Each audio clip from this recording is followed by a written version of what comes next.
France કબૂતરબાજી પ્રકરણમાં 9 એજન્ટોના નામ ખુલ્યા છે અને પ્રવાસીઓએ એક પણ રૂપિયો એજન્ટોને નથી આપ્યો। જી હા, તો આ મોટું પ્રકરણ જે સામે આવ્યું છે, મોટો કાંડ જે સામે આવ્યો છે, તેમાં આપણે વાત કરી રહ્યા છે ફ્રાન્સ કબૂતરબાજી પ્રકરણ, જેમાં 9 એજન્ટના નામ ખુલ્યા છે, પરંતુ એક પણ રૂપિયો પ્રવાસી તરફથી આપવામાં નથી આવ્યો।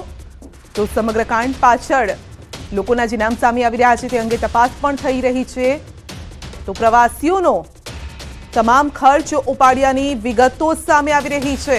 કબૂતરબાજી કાંડમાં અત્યાર સુધીનો આ મોટો ધડાકો, મોટો ખુલાસો સામે આવી રહ્યો છે અને ચોંકાવનારી વિગતો પણ સામે આવી છે।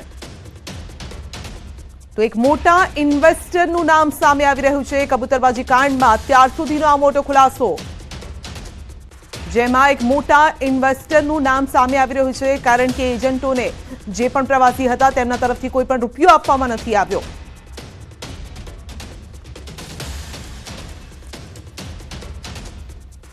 તો આ અંગે જ વધુ અપડેટ મેળવીશું। સહયોગી નવીન આપણી સાથે જોડાઈ રહ્યા છે અને મોટી ખબર આ ન્યૂઝ 18 ગુજરાતી પર કબૂતરબાજી કેસમાં સૌથી મોટો ધડાકો થઈ રહ્યો છે નવીન, કે જે પણ પ્રવાસી છે તેમના તરફથી એક પણ રૂપિયો નથી આપવામાં આવ્યો। તો સવાલ એ છે કે એજન્ટોને રૂપિયા કોને આપ્યા હશે, કારણ કે એજન્ટ કોઈ પણ પ્રવાસીને જ્યારે મોકલતા હોય રૂપિયા વગર નથી મોકલતા હોતા।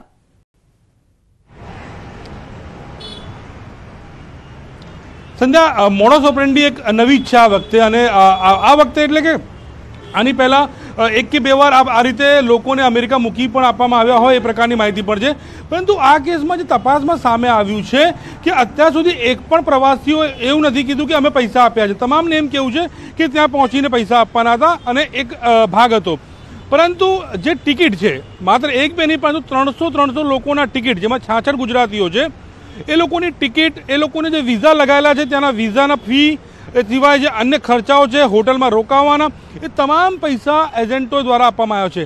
એજન્ટો એટલા બધા રૂપિયા એક સાથે ચૂકવી શકે એ માની શકાય નહીં, એટલે કે એ માનવામાં આવી રહ્યું છે કે આની અંદર ભારત નેશનલ નહીં ઇન્ટરનેશનલ આખું એક રેકેટ છે, અને જેમાં ભારતનો એક મોટો ઇન્વેસ્ટર છે કે જે આમાં પૈસો નાખતો હોય અને તે મોટો એક એજન્ટ પણ હોવાનું સામે આવી રહ્યું છે। અને એ ઇન્વેસ્ટરને અને એજન્ટને પકડવા માટે કામો કરવામાં આવી રહ્યા છે। જે રીતે 9 નામો સામે આવ્યા છે સંધ્યા, ન્યૂઝ 18 ગુજરાતી પાસે તમામ નામો છે, પરંતુ તપાસમાં નુકસાન પહોંચે તે હેતુથી અમે નામ જાહેર નથી કરતા, પરંતુ એ નામો જે છે તે ક્યાંક ને ક્યાંક કેટલાક જૂના બી છે, કેટલાક નવા બી છે, નવામાં કેટલાક બીજા રાજ્યોના પણ છે।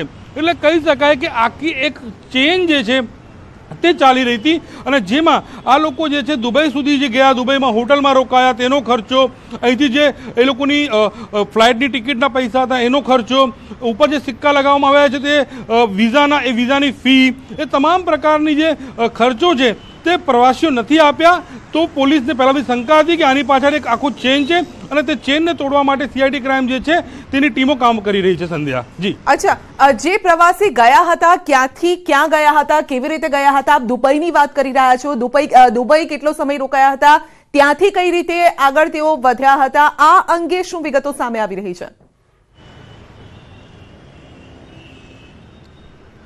તમામ લોકોને એક મેસેજ થ્રુ અને કોલ થ્રુ આપવામાં માહિતી આપવામાં આવતી હતી। તમામ લોકોને અહીંથી જે છે સૌથી પહેલાં ભારતથી તે લોકોને દુબઈ પહોંચાડવામાં આવ્યા। દુબઈ જે ભારતની જે ફ્લાઇટમાં જવાનું હતું, જે રાજ્યથી જવાનું હતું, એ તમામ ફ્લાઇટની જે છે વિગત, તેમનો સીટ નંબરથી લઈને તમામ પ્રકારની જે ટિકિટની માહિતી હતી તે શેર કરવામાં આવી। દુબઈ પહોંચ્યા બાદ તે લોકોને એક હોટલને એડ્રેસ આપવામાં આવ્યું। એ હોટલમાં પહોંચ્યા બાદ તે લોકો 2 દિવસ સુધી હોટલમાં રોકાયા હોવાની વાત સામે આવી રહી છે કે તે લોકો 2 દિવસ દુબઈની એક હોટલમાં રોકાયા તમામ લોકો। ત્યારબાદ તેમને દુબઈની હોટલમાં માહિતી આપવામાં આવી કે એક પ્રાઇવેટ જે ફ્લાઇટ છે તે ઉડવાની છે અને તે સેન્ટ્રલ અમેરિકા પહોંચવાની છે, તો તેની અંદર તે લોકોને પહોંચવાનું છે। એટલે 2 દિવસ દુબઈમાં રોકાયા બાદ તે લોકો ફરી ફ્લાઇટમાં જાય છે અને તે પોતાના મંજિલ સુધી પહોંચે તે પહેલાં ફ્રાન્સમાં પકડાઈ જાય છે। ફ્રાન્સમાં પકડાયા બાદ તે લોકો જ્યારે પકડાય છે ત્યારે તેમની સાથે પૂછપરછ કરવામાં આવે છે, પરંતુ તે ભાષાથી અજાણ હતા, તે લોકોને ખબર નહોતી પડી રહી કે શું થઈ રહ્યું છે, તેમની સાથે કોણે પકડ્યું છે। ત્યારબાદ જ તેમને ખબર પડે છે કે તે લોકો હાલ અહીંયા પકડાયા છે, ત્યારબાદ આખો ખુલાસો સામે આવ્યો છે। સંધ્યા જી, એ જે નવીન મેસેજથી એ લોકોને અપડેટ કરવામાં આવતા હતા, કોણ ક્યાંથી આ મેસેજ કરતો હતો, એ લિંક સામે આવી રહી છે? બિલકુલ, મેં કીધું એ પ્રમાણે કે જે રીતે અત્યારે પ્રાથમિક સામે આવી રહ્યું છે કે જે સ્ટેટના હશે તમામ સ્ટેટના એક મોટો એજન્ટનું નામ સામે છે. ગુજરાતમાં પણ આપણે જે મોટો એક એજન્ટ છે જે ભૂતકાળમાં પણ આ રીતે સંડોવાઈ ચૂક્યો છે તેનું પણ નામ આવી રહ્યું છે કે તેને પણ અહીંયા મદદ કરી છે. સાથોસાથ જે બીજા રાજ્યોના લોકો છે તે લોકો પણ મેસેજ પહોંચાડતા હતા. એટલે કે તમામ જે છે એ એજન્ટ એક ગ્રુપ બનાવીને આ લોકોને મેસેજ અને માહિતી શેર કરતો હતો કે તે લોકોને કેવી રીતે આગળ જવાનું છે, કે સ્ટેપ બાય સ્ટેપ જે છે તે લોકોને પહોંચવાનું છે. આ લોકોનું છેલ્લું મેક્સિકો પહોંચવાનું હતું અને મેક્સિકો બાદ તે લોકો અમેરિકામાં એન્ટ્રી કરવાના હતા. પરંતુ જે રીતે એક સૌથી મોટું નામ રેડ્ડી કરીને છે જે સાઉથનો છે અને તેનું પણ નામ સામે આવી રહ્યું છે આ કેસમાં. ભૂતકાળમાં રેડ્ડી સામે અનેક જે છે આ પ્રકારે આરોપ લાગી ચૂક્યા છે, કદાચ એફઆઈઆર પણ થયેલી છે. તો રેડ્ડી જે છે એ પણ મહત્વનું છે. કિરણ પટેલ કરીને ગુજરાતના એક વ્યક્તિ છે, એ સિવાય બીજા પણ નામો છે. એટલે આ 2-4 નામો જે સામે આવી રહ્યા છે તે લોકોને પૂછપરછ માટે પોલીસ જે છે તે કાર્યવાહી કરી રહી છે. જી, અને ગુજરાત તરફથી આ તપાસ કઈ રીતે ચાલી રહી છે? પોલીસ કઈ રીતે આમાં કામ કરી રહી છે? શું ગુજરાતના જ પ્રવાસીઓ હતા, ગુજરાત બહારના પ્રવાસીઓને પણ ગુજરાતથી કોઈ એવા વ્યક્તિ હતા જે હેન્ડલ કરતા હતા?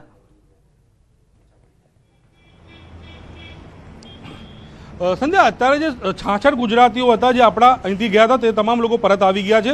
તમામની ઓળખ થઈ ગઈ છે, આઈડેન્ટિફાય થઈ ચૂક્યું છે, જેમાંથી 55 લોકો રૂબરૂ સીઆઈડી ક્રાઇમ સમક્ષ આવી ચૂક્યા છે. બાકીના જે 11 લોકો છે તે લોકો પણ ધીરે ધીરે આવી રહ્યા છે. 50 લોકોના નિવેદન લેવાઈ ચૂક્યા છે.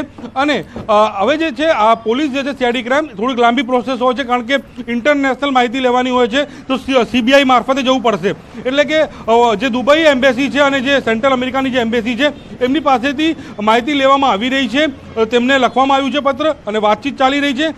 કારણ કે જે વિઝા છે જે પાસપોર્ટ ઉપર તે ક્યાંક ને ક્યાંક નકલી હોય એ પ્રકારના વાત સામે આવી રહી છે. તેને લઈને આ સંપૂર્ણ માહિતી એકત્રિત કરવામાં આવશે, નિવેદન લેવામાં આવશે. અને સૌથી એક મતલબ કહી શકાય કે કોઈ પ્રવાસી સામેથી ફરિયાદ કરવા તૈયાર નથી, જેથી પોલીસ પુરાવા એકત્રિત કરીને અને આગળની કાર્યવાહી કરી રહી છે એક બાદ એક.